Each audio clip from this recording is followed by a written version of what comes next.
Bueno chicos, bienvenidos. Empezamos con la primera clase de farmacología aplicada, pero en realidad esta es una clase de repaso de conceptos básicos de farmacología general, porque para abordar esta asignatura no podemos dejar de repasar ciertos conceptos que nos ayudan a comprender o a incorporar o a integrar la farmacología aplicada y la toxicología. Entonces empezamos con el repaso de ciertos conceptos.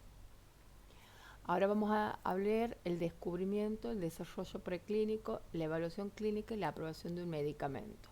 ¿Qué es esto? Estos son, acuérdense, son todas las etapas que debe pasar un fármaco, que es el principio activo de nuestra droga, que no es lo mismo que el medicamento.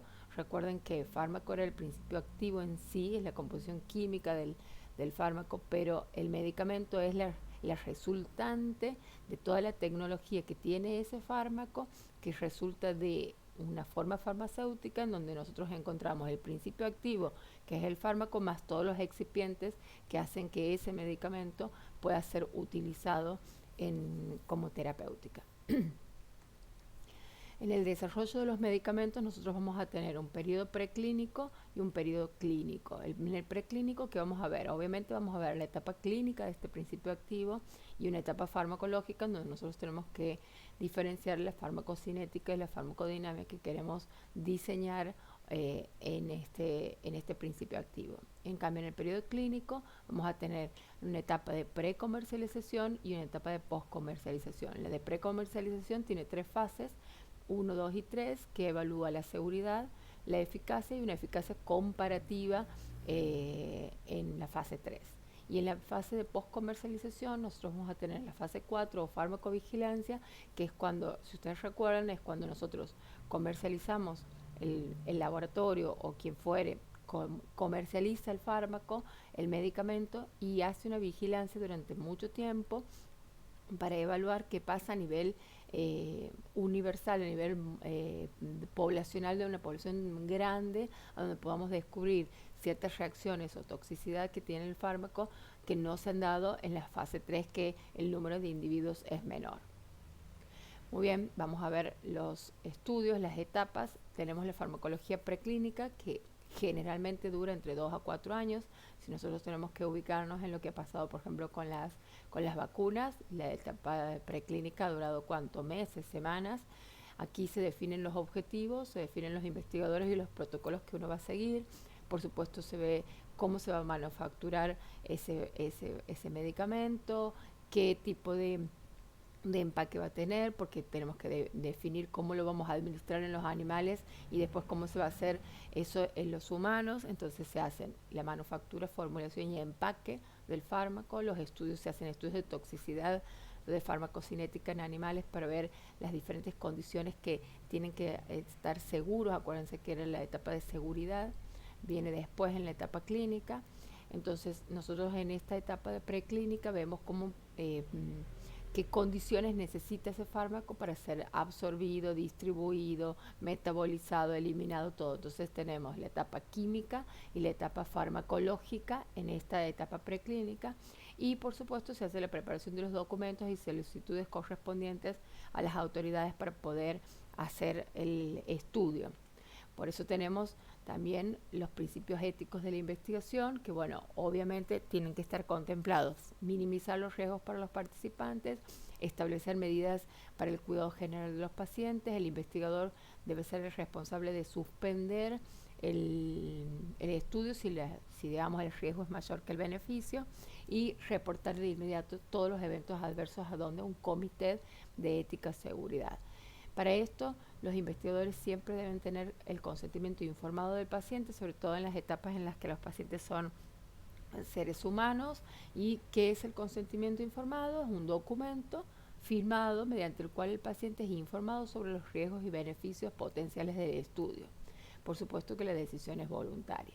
Aquí me detengo un poquito porque ahora en nuestra actualidad nosotros estamos haciendo, por ejemplo, a través del ministerio, una etapa con consentimiento informado, por supuesto, de un tratamiento que se llama suero equino para el tratamiento de del coronavirus, de las neumonías o de las infecciones moderadas o severas del coronavirus, y el paciente debe firmar un consentimiento informado para el mismo.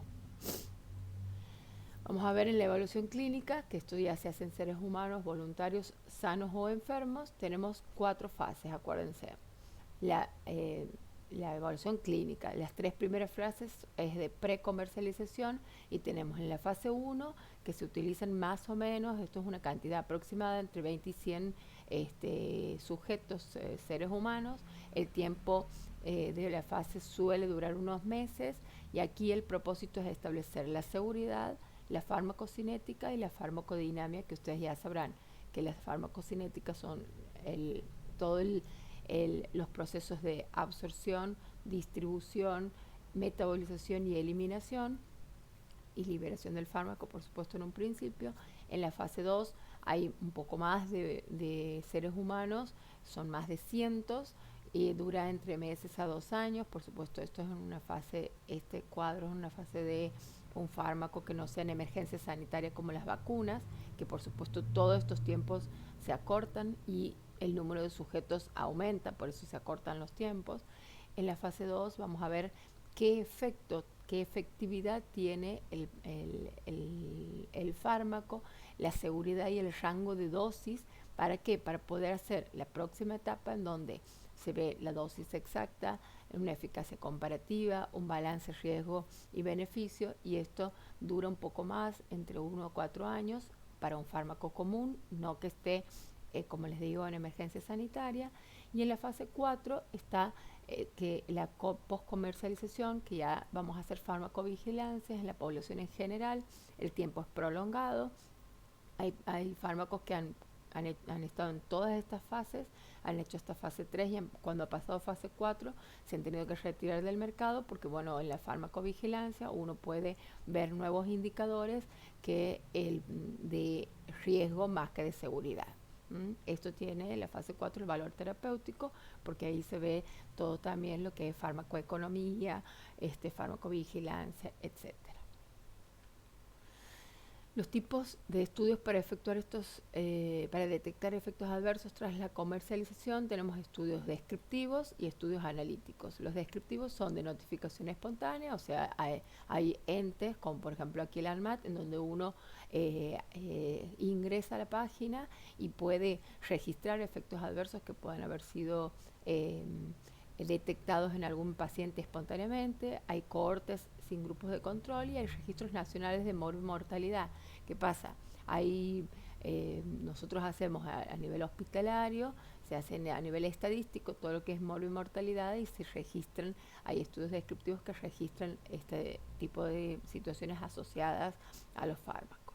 Después están los estudios analíticos, que son experimentales u observacionales. Los experimentales son con ensayos clínicos controlados, y los observacionales son casos y controles y cohortes en grupo de control. Bueno, hasta ahí llegamos con el tema del desarrollo clínico. Recuerden las etapas, es muy importante porque ustedes los pueden llevar al discernimiento de, por ejemplo, en nuestra etapa de pandemia, qué hacer con estos nuevos fármacos y las vacunas a las que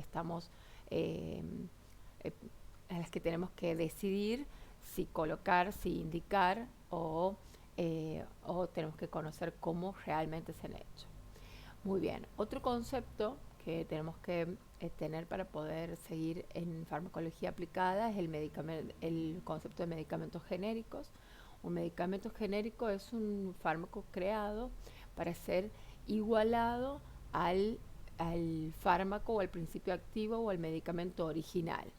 O sea, el medicamento genérico tiene que funcionar de la misma manera, proporcionar el mismo beneficio clínico que la versión de la marca. ¿Por qué? Porque por lo general los fármacos o los medicamentos están en investigación de un laboratorio que saca su patente, que le dura 10 años, y después de esos 10 años el Estado u otros laboratorios pueden sacar el mismo principio activo con otras marcas. Entonces, pero estos genéricos tienen que tener la misma bioequivalencia, pero bueno, por supuesto no ser de una marca comercial, sino ser genéricos para distribuirlos en la población en general sin el costo o la tecnología apropiada. ¿Qué quiere decir que los fármacos sean bioequivalentes? Para ser bioequivalentes, nosotros tenemos que saber qué quiere decir la biodisponibilidad y qué quiere decir la bioequivalencia.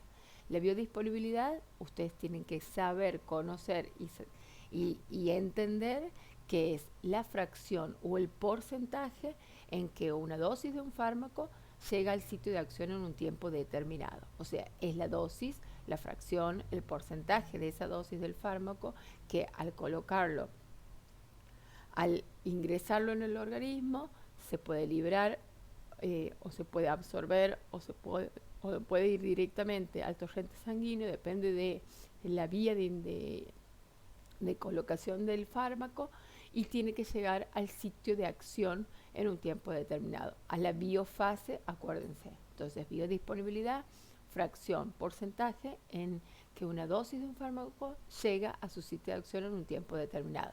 Entonces, si yo tengo que mi sitio de acción es en la sangre, si yo pongo un fármaco endovenoso, obviamente mi disponibilidad va a ser 100%. Si lo pongo, si lo doy a nivel vía oral, yo tengo que, el fármaco, esa dosis tiene que atravesar distintas barreras, el metabolismo de primer paso, si es que lo tuviere, y llegar a la biofase, a la sangre, con una proporción no determinada, que no es igual a la que uno ha ingerido. Entonces, si yo tengo que comparar una biodisponibilidad endovenosa con una oral, obviamente la de la oral va a ser en menor proporción que la endovenosa, que va a ser 100% de biodisponibilidad. Y con respecto a la bioequivalencia, cuando dos fármacos con el mismo principio activo, son dos fármacos con el mismo principio activo, pero que son de distinto origen, tienen la misma biodisponibilidad, o sea, llegan a la biofase en un determinado tiempo, la misma fracción o el mismo porcentaje de dosis. Entonces, pero la bioequivalencia se refiere a por ejemplo, no es lo mismo tomar una amoxicilina de marca que una amoxicilina genérica. Bueno, debería ser igual, porque la bioequivalencia tiene que corresponderle a los genéricos, tiene que tener el mismo uso y efecto terapéutico, porque el principio activo es el que hace el efecto. Pero lo que pasa es que generalmente los genéricos y los de marca tienen una distinta eficacia por la tecnología que utiliza un laboratorio con el otro. Medicamentos huérfanos.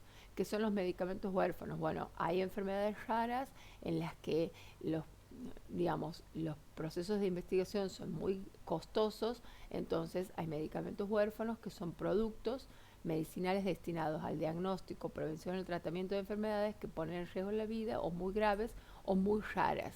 Entonces son fármacos que no están en la investigación o no tienen la investigación o los estudios suficientes para poder salir al mercado. ¿Por qué? Porque no pueden, la investigación es muy cara y las empresas farmacéuticas, las compañías farmacéuticas no invierten porque no tienen el rédito después. Con una patente de 10 años no les alcanza a amortizar lo que han gastado en investigación. Muy bien, siguiendo con los conceptos, vamos a hablar de la farmacoterapia. ¿Qué es la farmacoterapia? Si ustedes recuerdan, cuando nosotros estudiábamos farmacología general, estudiamos que había distintos tipos de farmacología. Estaba la química, la farmacoequivalencia, la farmacocinética, la farmacodinamia, la farmacognosia. Entonces, y dentro de toda esta división de la farmacoterapia, de la farmacología, teníamos la farmacoterapia, que estudia la aplicación racional del fármaco para la prevención, diagnóstico y tratamiento de las enfermedades. O sea, la farmacoterapia es esto que vamos a estudiar en esta asignatura. Es la aplicación racional del fármaco, ya sea que lo vamos a usar para prevenir, para diagnosticar o para tratar las enfermedades, pero es la aplicación racional y se dividen en 5 tipos. Tenemos la específica o curativa, tenemos la paliativa o sintomática, tenemos la terapia de apoyo, la terapia de reemplazo o sustitutiva y la restaurativa. Vamos a recordar de qué se trata.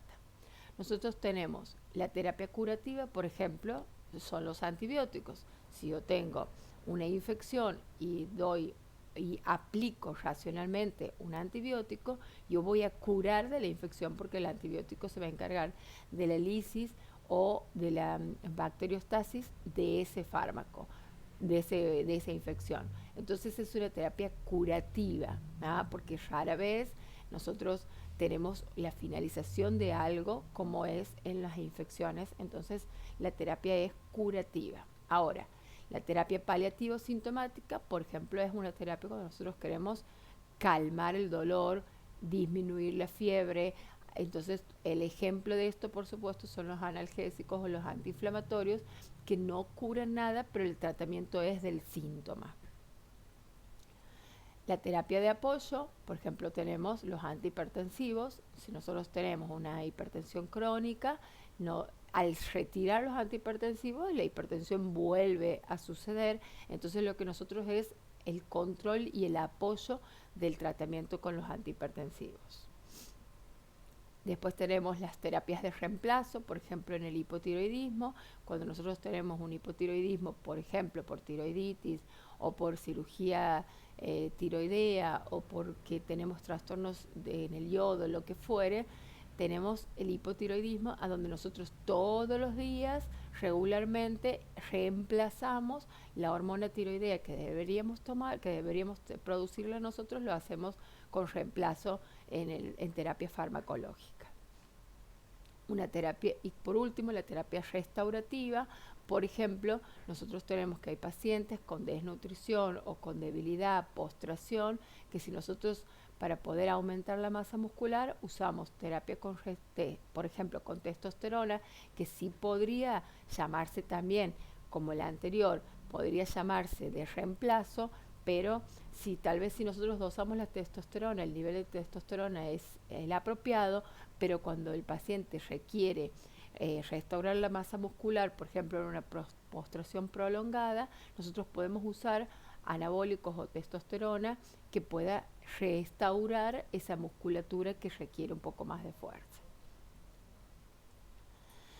Bueno, para seguir con los conceptos de repaso, tenemos las formas farmacéuticas. Las formas farmacéuticas, la definición la tienen que saber, es el producto resultante del proceso tecnológico que confiere al medicamento características adecuadas, como una correcta dosificación. Cada comprimido tiene que tener exactamente la misma dosificación, así como cada gota, como cada dosis del aerosol, como cada ampolla.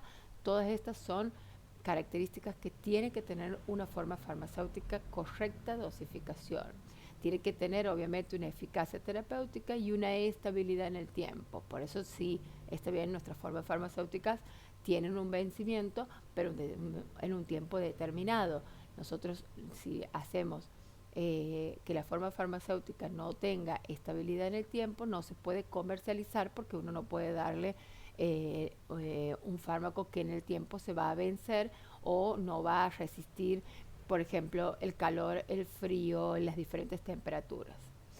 A la forma farmacéutica se le denomina también forma de dosificación o especialidad farmacéutica. ¿Cuáles son los ejemplos? Bueno, ahí tienen una foto. Esta foto es cuando en la antigüedad hacían los comprimidos, ponían en este lugar los preparados, los excipientes y el principio activo, y con esto lo comprimían para poder hacer un comprimido, por ejemplo.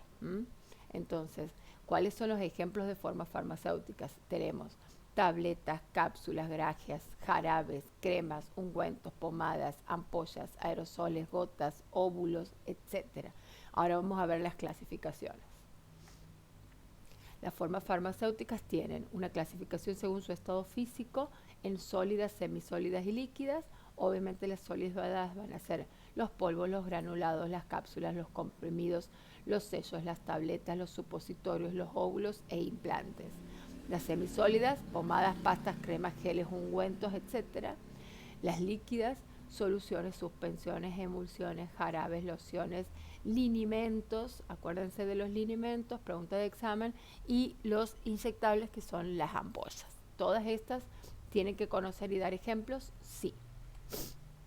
Clasificación según la vía de administración. Obviamente que para nosotros esta es una de las más importantes. Tenemos la vía oral, rectal y vaginal, tópica y subcutánea, oftálmica y ótica, parenteral e inhalatoria. La administración oral obviamente es la más utilizada. ¿Su desventaja cuál es? Bueno, que si el paciente tiene dificultades para deglutir no la podemos usar, si están inconscientes o sedados tampoco, si hay una irritación de la mucosa gastrointestinal, esto trae sus consecuencias, y hay una incapacidad de algunos fármacos para ser absorbidos. Por ejemplo, la insulina no puede ser vía oral porque es imposible de que se absorba. Entonces, por eso es vía parenteral. Los factores que influyen en la biodisponibilidad de los fármacos por vía oral son, esto es muy importante, acuérdense de la absorción. Estos factores que influyen en la biodisponibilidad, o sea, ¿qué es? Son factores que van a impedir que cierta fracción o porcentaje del fármaco llegue al sitio de acción en un determinado tiempo, a la biofase. ¿Quiénes van a ser los que me van a alterar esa absorción y por ende la biodisponibilidad? La velocidad del vaciado gástrico. Si yo tengo un paciente con una gastroenterocolitis y tiene una velocidad de vaciado gástrico aumentada, por supuesto que el tiempo de permanencia del fármaco para su absorción va a ser menos, por lo tanto va a ser menos la absorción y el pasaje transmembrana y por lo tanto va a ser menos la biodisponibilidad. Si yo tengo un paciente que tiene una cirugía bariátrica y el vaciado gástrico está disminuido porque tengo una porción del estómago que no la tengo, y bueno, la biodisponibilidad sin dudas va a ser menos. La forma farmacéutica no es lo mismo un comprimido que una cápsula. Cuando la cápsula se degrada o se separa, queda toda la granulación, es mucho más fácil de absorber que un comprimido que se tiene que degradar. O no es lo mismo un jarabe, que es un líquido que ya llega, toma contacto con la mucosa y empieza a absorberse, que un comprimido o una cápsula que requiere del jugo gástrico y de ciertas condiciones de pH para poder absorberse. La motilidad intestinal, bueno, es lo mismo que el vaciado gástrico. La presencia de alimentos, hemos visto nosotros que nosotros dependemos la absorción dentro de la farmacocinética, nosotros necesitamos que el pH genere un pK, que cada fármaco tiene un pK, o sea, un pK ácido o básico que se va a absorber según el pH del estómago. Entonces, ¿por qué? Porque cada fármaco tiene una forma protonada y no protonada, ionizada o no ionizada, que depende del pH para poder absorberse. Acuérdense siempre que las formas protonadas y no ionizadas son las que atraviesan en un pH ácido la membrana, y si hay una presencia de alimentos, por ejemplo, un omeprazol, una levotiroxina, una aspirina, van a tener menos absorción y por lo cual menos biodisponibilidad de esa dosis para poder hacer el efecto. Y la presencia de otros medicamentos, por supuesto, porque cambian el pK, porque utilizan a veces los mismos sistemas de absorción, porque compiten con el receptor transmembrana, etcétera. Entonces hacen interacciones farmacocinéticas que impiden la absorción del fármaco. Los comprimidos, según su formulación, pueden ser normales, ranurados o no, efervescentes, masticables, bucales de acción local, sublinguales. Acuérdense que los comprimidos sublinguales son de pequeño tamaño, de absorción rápida. ¿Y qué es lo que más los caracteriza? Los sublinguales, que tienen ausencia del efecto del primer paso. Recordemos, porque es pregunta de examen, ¿qué es un efecto del primer paso? El efecto del primer paso es cuando uno toma una medicación oral que va hacia el estómago, atraviesa las membranas, por la circulación portal llega al hígado y sufre un cambio metabólico que degrada un porcentaje grande en el hígado para recién ahí pasar a la circulación general. Este efecto de primer paso, que es el sometimiento del fármaco a ciertos procesos enzimáticos hepáticos que degradan el fármaco, y hay cierto porcentaje que ya no está metabolizado y no hace efecto, pasa a la circulación el fármaco en una menor proporción. Esto no pasa con los sublinguales. ¿Por qué?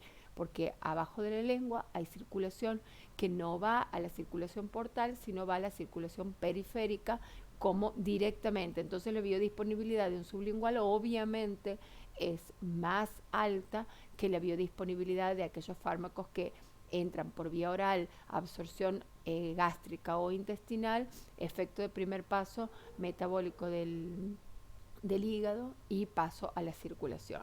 Espero que se haya entendido. Después tenemos las grajeas, que son comprimidos con cubierta de azúcar, esto más para los niños para que puedan tener más adherencia, y un recubrimiento peculiar que es la membrana de un polímero que lo puede hacer gastroresistente para que directamente se absorba a nivel intestinal. Todos estos son los comprimidos según su tipo de formulación. Las vías de administración parenteral, básicamente se dividen en intravascular y extravascular. Intravascular tenemos la intraarterial, la intracardíaca y la endovenosa o intravenosa. La intraarterial se dará en pacientes que requieran tener, por ejemplo, hay fármacos que se utilizan en las úlceras arteriales, en las isquemias que producen úlceras y que se ponen a nivel intravascular, intraarterial. Hay fármacos como el yodo que se ponen intraarterial para poder hacer cateterismos y diarteriografías. La intracardíaca es muy poco usada, pero se usa adrenalina, por ejemplo, en los paros cardíacos. Y en la endovenosa es la más utilizada para toda la farmacología parenteral. La extravascular tenemos la intradérmica, la intraperitoneal, si se pone en el peritoneo, sobre todo, por ejemplo, en pacientes que tienen tratamientos oncológicos o hacen hemodiálisis, la intratecal, que es donde se ponen las anestesias a nivel de las membranas de las meninges, como la epidural, la intramuscular, que es una de las más conocidas, más usadas, igual que la subcutánea, y la intraarticular para hacer tratamientos ortopédicos. Vías de administración extravascular, vamos a tener como ejemplo aquí de subcutáneas, tenemos implantes, ahora están muy en auge los implantes de anticonceptivos orales, pero también se pueden usar antagonistas opiáceos para el tratamiento del dolor. Los implantes tenemos formas sólidas y estériles de material biocompatible y atóxico que liberan el principio activo a una velocidad constante, por ejemplo, los anticonceptivos hormonales. En el efecto primario, nosotros tenemos, aquí tenemos que ver qué efectos vamos a obtener nosotros con la administración de un fármaco. Vamos a tener un efecto primario que ¿qué es? Es muy importante que hablemos el mismo idioma. El efecto primario es el que se produce como consecuencia de la acción del fármaco sobre los receptores que hemos diseñado para que ese fármaco tenga cierta afinidad por los cuales el fármaco está buscado. Es el efecto terapéutico que nosotros buscamos. Si nosotros tenemos un receptor y tenemos fármacos, ese fármaco tiene una afinidad que puede ser alta, media o baja, pero tiene una afinidad por ese receptor. Y la unión del receptor con el fármaco, el receptor diseñado para tal acción, es el efecto primario. Pero cuando nosotros prescribimos un fármaco, podemos tener un efecto secundario también y un efecto colateral. ¿Cuáles son las diferencias? El efecto secundario es aquel que se produce por la acción primaria del fármaco, pero que no es un efecto deseado. Por ejemplo, nosotros queremos que un antibiótico haga lisis de los gérmenes que producen la infección, pero nosotros también tenemos gérmenes que son, por ejemplo, de nuestra propia flora, como la flora intestinal. Entonces, nosotros damos un antibiótico para que mate los gérmenes de una infección, por ejemplo, respiratoria, pero tenemos como efecto secundario una disbacteriosis porque matamos también los gérmenes de nuestra flora intestinal y nos produce diarrea. Entonces, eso es un efecto secundario. Es de la acción primaria del fármaco, nosotros tenemos la consecuencia de un efecto secundario por dicha acción. En cambio, el efecto colateral quiere decir que va hacia el lado, es un efecto que forma parte de la acción farmacológica, pero suele manifestarse en otro órgano o sistema. Por ejemplo, sobre los otros receptores de los cuales no está diseñado el fármaco. Nosotros tenemos los antidepresivos tricíclicos. Los antidepresivos tricíclicos hemos visto que son antidepresivos que actúan a cierto nivel, quedan, cuando uno los toma, suelen dar sequedad de la boca. ¿Por qué? Porque hay otros receptores que actúan sobre los receptores muscarínicos que da la sequedad de la boca como efecto colateral, pero no deseado en cuanto al efecto primario, a la acción primaria del fármaco. No es lo mismo que las reacciones alérgicas, que pueden ser idiosincráticas, porque determinadas genéticamente, es cuando un fármaco o los metabolitos de un fármaco adquieren un carácter antigénico, o sea, provocan una reacción inmunológica que no tiene nada que ver con la unión del fármaco con este receptor o con otros receptores que den el efecto colateral. Entonces, esto puede ser idiosincrática, como hemos dicho recién, determinada genéticamente, o por una intolerancia con una mayor susceptibilidad de una persona a otra hacia un fármaco.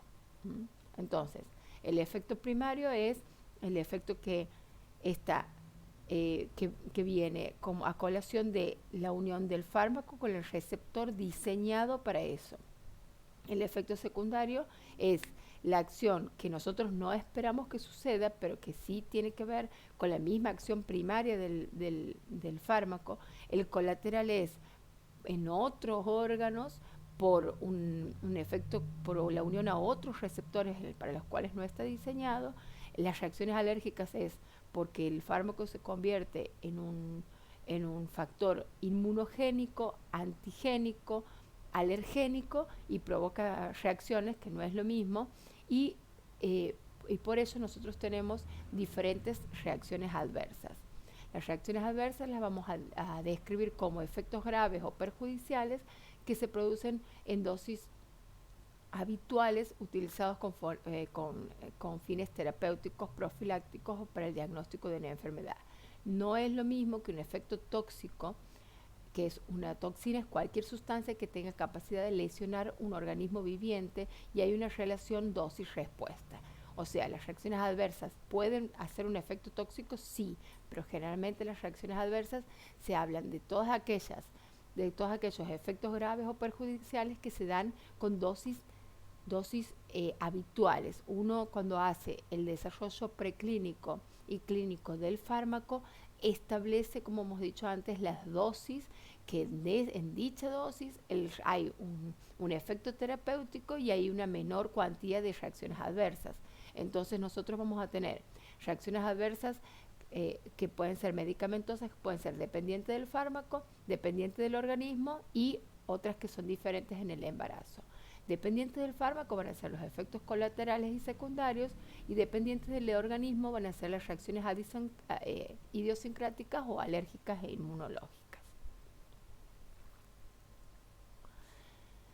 Para ir terminando, vamos a hablar de las interacciones farmacológicas. Las interacciones farmacológicas medicamentosas, se considera que existe una interacción cuando los efectos de un fármaco son modificados por la presencia o administración simultánea de otra sustancia. Por ejemplo, aquí gráficamente es fármaco más fármaco o sustancia igual a problema. Esas son las interacciones medicamentosas, que pueden ser físico-químicas, farmacocinéticas o farmacodinámicas. Las físico-químicas son producidas fuera del organismo en la preparación de las soluciones parenterales, por ejemplo, por incompatibilidad. Si yo pongo nosotros tenemos una sustancia que se pone endovenosa, se llama solución electrolítica balanceada. Si yo le pongo potasio y magnesio, eso precipita y crea cristales porque estaba balanceada. Yo le pongo potasio y magnesio y precipita, y cuando yo lo pongo a nivel parenteral para que pase como un suero, hago algo que se llama flebitis porque inflamo la zona, porque son incompatibles. O hay fármacos que se deben preparar en determinadas soluciones de dextrosa o fisiológicas, porque si no se inactivan o precipitan. Entonces hay una incompatibilidad iónica, una inactivación, una degradación, precipitación, sobre todo en las soluciones parenterales. No puedo mezclar determinados fármacos. Si yo quiero poner un inyectable y tengo que utilizar dos fármacos que son incompatibles, no pueden ir en la misma jeringa, tiene que ir uno en cada nalga, por decirles un ejemplo. ¿ah? Después tenemos las farmacocinéticas, ya hemos hablado que la absorción, la presencia de otros fármacos pueden disminuir o alterar la absorción. La distribución, también pueden alterar la distribución de un fármaco porque obviamente compiten por la unión a proteínas y con ello la distribución, tanto proteínas séricas como las proteínas tisulares. También hay interacciones farmacológicas del metabolismo de la biotransformación, por ejemplo, todos los antiepilépticos que hemos visto el año pasado intervienen aumentando el metabolismo de otros fármacos. Entonces, si uno está tomando, por ejemplo, un anticoagulante y tiene que tomar un antiepiléptico, tiene que saber, o un analgésico, tiene que saber que esa biotransformación va a estar alterada y puede provocar o que no anticoagule o que anticoagule de más. Entonces esa interacción farmacológica, farmacocinética en el metabolismo y en la biotransformación es muy importante. Y por supuesto hay interacciones farmacológicas en la eliminación, porque el riñón, por decirlo, es un órgano de eliminación, tiene una capacidad para la filtración y compiten para la eliminación, y no es lo mismo, o aumentan la eliminación de un fármaco en determinadas circunstancias. Las farmacodinámicas, obviamente, siempre asociadas al receptor. Si yo doy dos fármacos que compitan por el mismo receptor, por ejemplo, si yo doy barbitúricos y benzodiazepinas, obviamente van a estar compitiendo asociadas al receptor. Uno puede llegar a desplazar a la otra, aunque tengan diferentes zonas de sitios de unión al receptor, pero compiten. O ahí establecemos el concepto de antagonistas o agonistas competitivos y no competitivos, que hemos visto también en farmacocinética, en farmacodinamia, el año pasado, cuando compiten por el mismo receptor. Muy bien, creo que hasta aquí estamos. Muchas gracias, son conceptos que deben tener. Esto los vamos a repasar para poder iniciar la semana que viene ya la farmacología aplicada y la toxicología que tenemos que saber para integrar los conocimientos clínicos, farmacológicos y fisiológicos que venimos estudiando hasta ahora. Muchas gracias, chicos.